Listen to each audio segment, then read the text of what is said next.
वज़ीर-ए-आज़म ऑपरेशन बुनियानो मरसूस में किरदार अदा करने वाले पाक बहरिया के जवानों और अफसरान से मुलाकात करेंगे और भारतीय बहरिया के जारहाना अज़ाइम नाकाम बनाने पर पाक बहरिया को खिराज तहसीन पेश करेंगे। वज़ीर-ए-आज़म कराची में क़याम के दौरान गवर्नर और वज़ीर आला सिंध से भी मिलेंगे।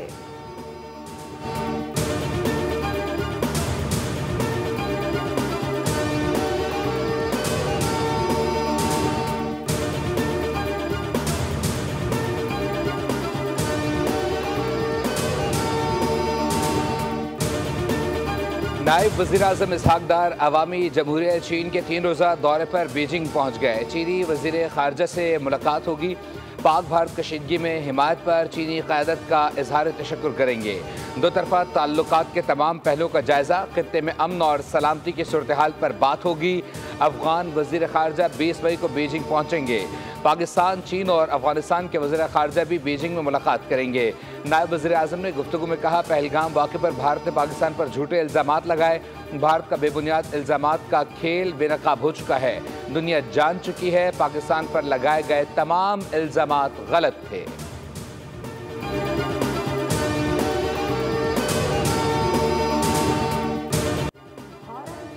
और न पाकिस्तान फ़लस्तीन। अब हमला हुआ तो हमारा रद्द-ए-अमल तेज और वहशियाना होगा।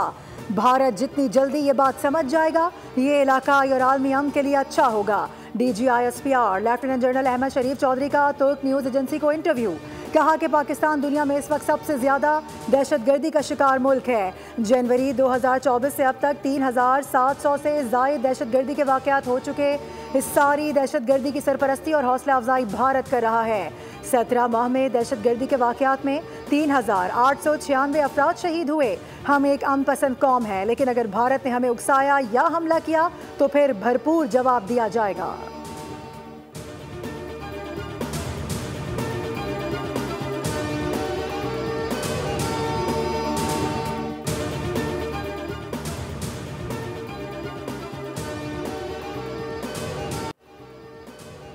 हम मज़ीद भारतीय तैयारे भी तबाह कर सकते थे, लेकिन तहम्मुल का मुजाहरा किया। भारत ने पानी रोका तो संगीन नताइज भुगतेगा।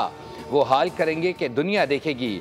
असरात सालों नहीं दहाइयों तक महसूस किए जा सकेंगे। तर्जुमान पाक फ़ौज का अरब न्यूज़ को इंटरव्यू।